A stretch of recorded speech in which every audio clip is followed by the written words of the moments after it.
Contrairement au TP1 et au TP3, il n'y a pas de fil conducteur sur l'ensemble du TP, mais deux parties distinctes avec deux matériels différents. Pour la partie écoulement de Poisseuil, nous allons pouvoir déterminer des pertes de charge dans des capillaires horizontaux en mesurant des débits. Et on pourra ainsi vérifier la loi de Poisseuil.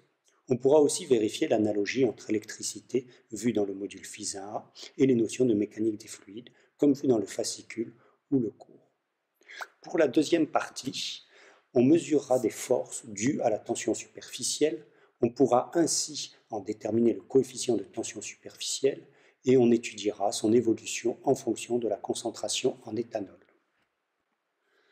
Pour la première partie, on commence en statique, vanne fermée. Intuitivement, si on ouvre la vanne, le liquide coule dans le capillaire car la pression à l'entrée du capillaire est supérieure à la pression à la sortie de ce capillaire, soit la pression atmosphérique. On veut donc déterminer cette pression relative à l'entrée du capillaire, qui sera bien sûr positive. Cette pression dépend de la hauteur d'eau. On peut donc fixer les points A et B avec leurs cotes respectives ZA, ZB. La pression relative à l'entrée du capillaire est donc PA moins PB, soit PA moins pression atmosphérique, car il y a continuité de pression à l'interface eau-air. On applique alors la loi de l'hydrostatique, et la différence de pression PA moins PB est égale à moins ρg ZA moins ZB, avec ρ la masse volumique de l'eau et G le coefficient d'accélération de pesanteur, et bien sûr la différence de cotes ZA moins ZB. Sur le film, on pouvait lire donc les codes ZA et ZB, et on voit qu'on a à peu près 19,5 pour ZA et 60 cm pour ZB. Donc dans la formule, on remplace ρ par 1000 kg par mètre cube, G par 9,80 mètres seconde moins 2, et bien sûr ces cotes avec la conversion en mètres, donc le 10 moins 2.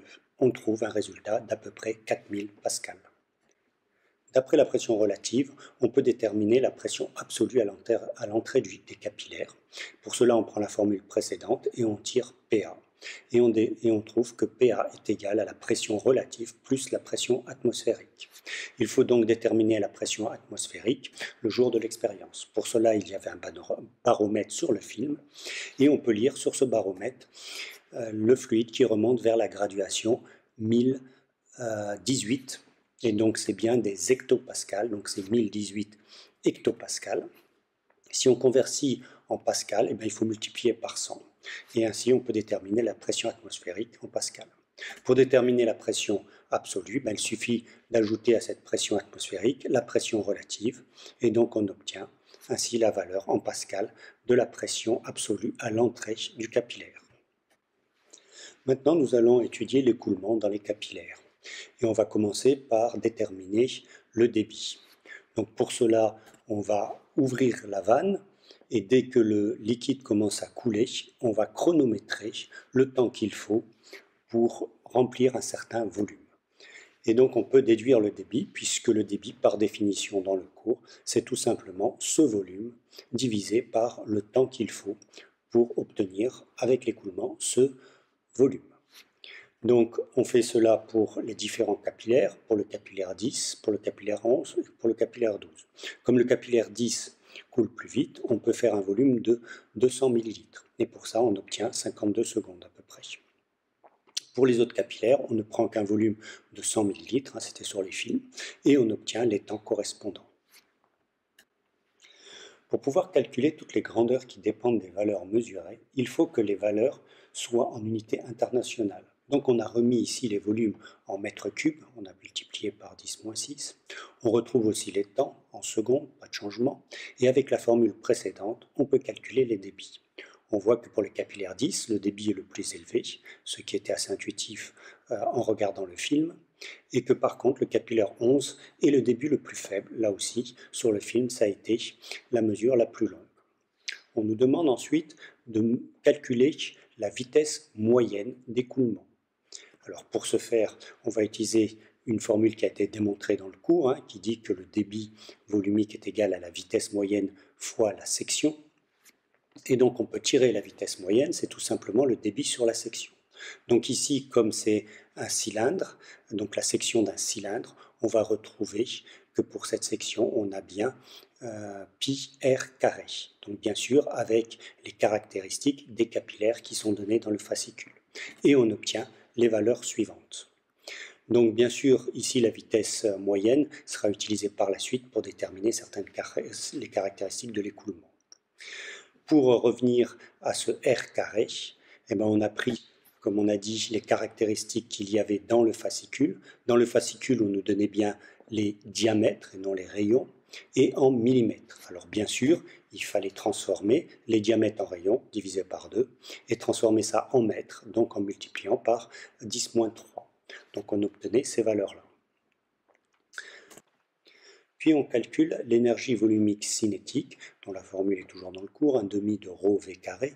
Donc bien sûr, pour là, la vitesse, on prend la vitesse moyenne. Et on obtient ainsi les valeurs qui sont à peu près de 200 à 500 pascal. On calcule ensuite la résistance de Poisseuil. Donc là, on reprend les caractéristiques des capillaires données dans la slide précédente, en unité internationale, bien entendu. Et pour cela, dans la formule, vous avez le 8 état. Donc état, c'est la viscosité dynamique. Donc elle avait été déterminée lors du TP1. Et donc on avait trouvé à 20 degrés que c'était à peu près 10-3 pascal seconde. Donc si on remplace dans la formule, on obtient des valeurs. Alors les valeurs étonnent souvent ceux qui les calculent, puisque ce sont des valeurs très très grandes, hein, c'est en 10 puissance 8. Et vous avez bien pour le capillaire 10, 5 10 puissance 8. Et pour les autres capillaires, eh bien, des valeurs encore plus grandes, puisque ça va jusqu'à quasiment 6 10 puissance 9. Enfin, on peut appliquer la loi de Poisseuil, c'est-à-dire que la perte de charge va être la résistance de Poisseuil fois le débit. Donc on peut le calculer vu qu'on a obtenu la résistance de Poisseuil pour chaque capillaire et on a le débit pour chaque capillaire.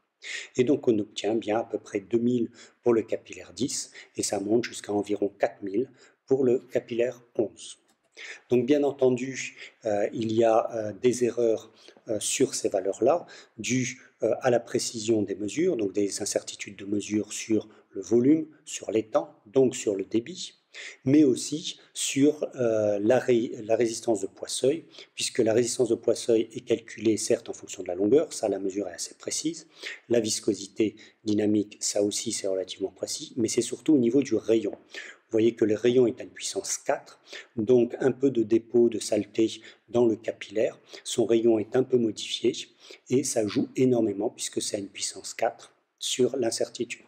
Donc faites attention, toutes les discussions qu'il va y avoir par la suite vont être relatives, considérant toutes ces erreurs et ces incertitudes de mesure. Pour discuter les valeurs de perte de charge, on voit que ces pertes de charge sont de l'ordre mais plutôt inférieures à 4000 pascal, ce qui paraît logique car en statique on avait obtenu une pression relative à l'entrée des capillaires de 4000 pascal. Et il faut tenir compte de la mise en mouvement du fluide quand il y a écoulement. On retrouve donc que les pertes de charge plus l'énergie volumique cinétique donnent, toujours aux incertitudes près, la pression relative à l'entrée du capillaire en statique. Des calculs plus précis de ce phénomène sont faits dans le TP3. On peut discuter l'évolution du débit en fonction des caractéristiques des capillaires. En effet, comme discuté précédemment, la perte de charge est imposée par le système. Donc la variation des caractéristiques des capillaires va modifier la résistance de Poisseuil et donc le débit. On voit que pour passer du capillaire 11 au capillaire 12, la longueur réduit d'un facteur 2. On a bien que le débit augmente d'un facteur 2 environ. D'autre part, si on passe du capillaire 11 au capillaire 10, le rayon augmente d'un facteur 2. On voit que le débit augmente d'un facteur presque 8. On retrouve donc bien que la résistance de Poisseuil est proportionnelle à la longueur et à l'inverse du rayon à la puissance 4. Enfin, comme dit en cours, pour employer la loi de Poisseuil, il faut que le régime soit laminaire. Il faut donc déterminer le régime d'écoulement dans les capillaires et pour ce faire, on calcule le nombre de Reynolds, soit la masse volumique de l'eau, fois la vitesse moyenne, fois le diamètre, le tout divisé par la viscosité dynamique. On utilise les mêmes valeurs que précédemment. On obtient donc des nombres de Reynolds inférieurs ou égaux à 2200. On peut donc considérer que les régimes sont laminaires. Cependant, on peut remarquer que pour le capillaire 10, le régime est moins laminaire. Et c'est pour ce capillaire que la perte de charge est la plus éloignée de la pression relative à l'entrée du capillaire, même en considérant l'énergie volumique cinétique. Attention, toujours avec les incertitudes déjà discutées. Comme les régimes sont considérés laminaires, on peut considérer que le profil des vitesses dans l'écoulement est parabolique. Donc, la vitesse sur l'axe est 2 fois la vitesse moyenne d'écoulement. On peut donc calculer les vitesses maximum dans chacun des capillaires et on obtient bien le double de la vitesse moyenne. Enfin, il est demandé de calculer la vitesse si on néglige la viscosité. C'est le cas des fluides parfaits.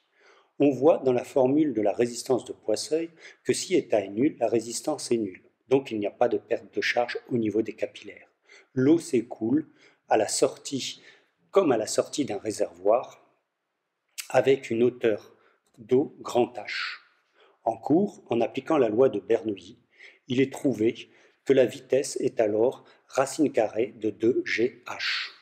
H étant toujours la hauteur d'eau, et on rappelle que précédemment on avait trouvé 40,5 cm. Donc les calculs donnent la même valeur pour les 3 capillaires et on obtient 2,82. Ces valeurs sont bien supérieures à la vitesse moyenne calculée précédemment et même à la vitesse maximum, ce qui est logique puisque dans ce cas il n'y a pas de frottement. C'est normal que ça s'écoule plus rapidement. Dans la dernière partie de l'étude de l'écoulement de Poisseuil, on va regarder l'écoulement par 2 capillaires en parallèle, le capillaire 10 et le capillaire 12. On ouvre les vannes des 2 capillaires et on joue avec la vanne centrale. On déclenche le chronomètre en ouvrant la vanne centrale et on éteint ce chronomètre en fermant la vanne après avoir rempli un certain volume. En 51 secondes, on remplit par le capillaire 10 200 ml et par le capillaire 12 seulement 57 ml. On peut donc calculer le débit total qui sera le volume total obtenu sur le temps d'écoulement.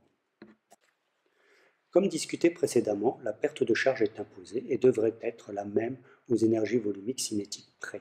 Donc on recalcule la perte de charge pour chacun des capillaires et on en prend la moyenne pour obtenir la perte de charge totale.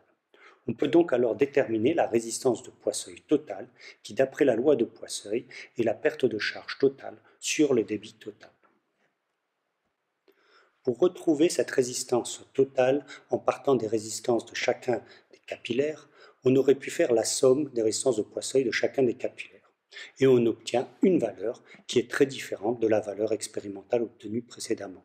Donc, ce n'est pas un bon calcul.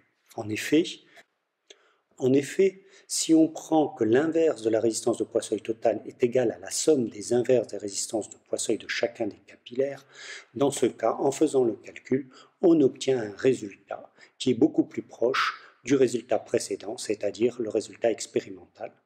Et ça, bien sûr, aux incertitudes de mesure près, il y a toujours ça qui a été discuté, donc on voit bien que là, on retrouve la formule de capillaires en parallèle.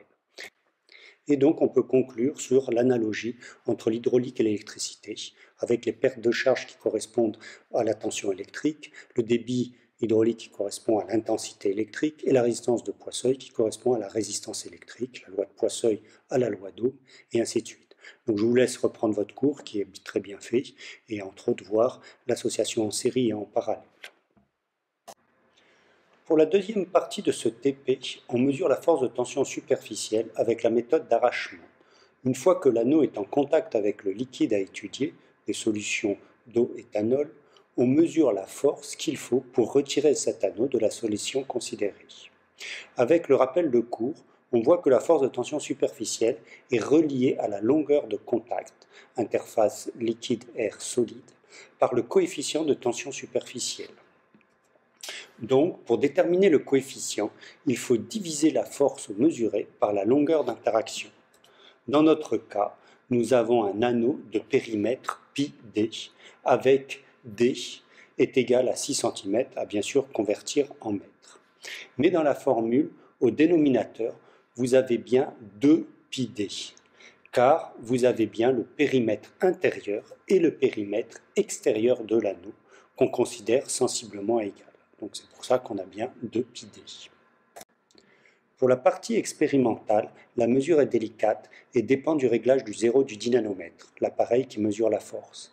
Il faut donc bien se caler sur la lecture du zéro pour lire de la même façon les autres mesures. La première solution étudiée est de l'eau, on a 100 ml, puis on ajoute un certain volume d'éthanol. Donc, si on veut la concentration correspondante en pourcentage, il faut diviser le volume d'éthanol par le volume total et multiplier par 100. Et ce volume total est les 100 ml plus le volume d'éthanol exprimé en millilitres. Comme on a un rapport, on peut tout exprimer en millilitres. On peut donc réaliser un tableau avec les premières colonnes où on obtient les concentrations des différentes solutions étudiées, puis les différentes mesures, puisqu'il y a 3 mesures par solution de la force exprimée en millinewtons, en effet la petite graduation du dynanomètre est 1 millinewton. Et enfin, on va pouvoir faire la moyenne pour utiliser cette moyenne afin de calculer le coefficient de tension superficielle, c'est la dernière colonne, donc en millinewtons par mètre.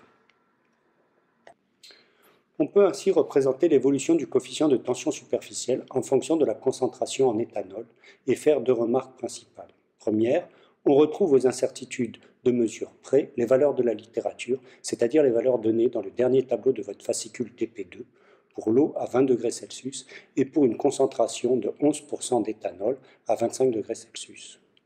La deuxième est que l'évolution est plus qu'exponentielle. Ici, la courbe de tendance est un polynôme d'ordre 2, c'est-à-dire que la tension superficielle évolue très vite avec une faible concentration d'éthanol, puis évolue plus lentement plus la concentration est élevée.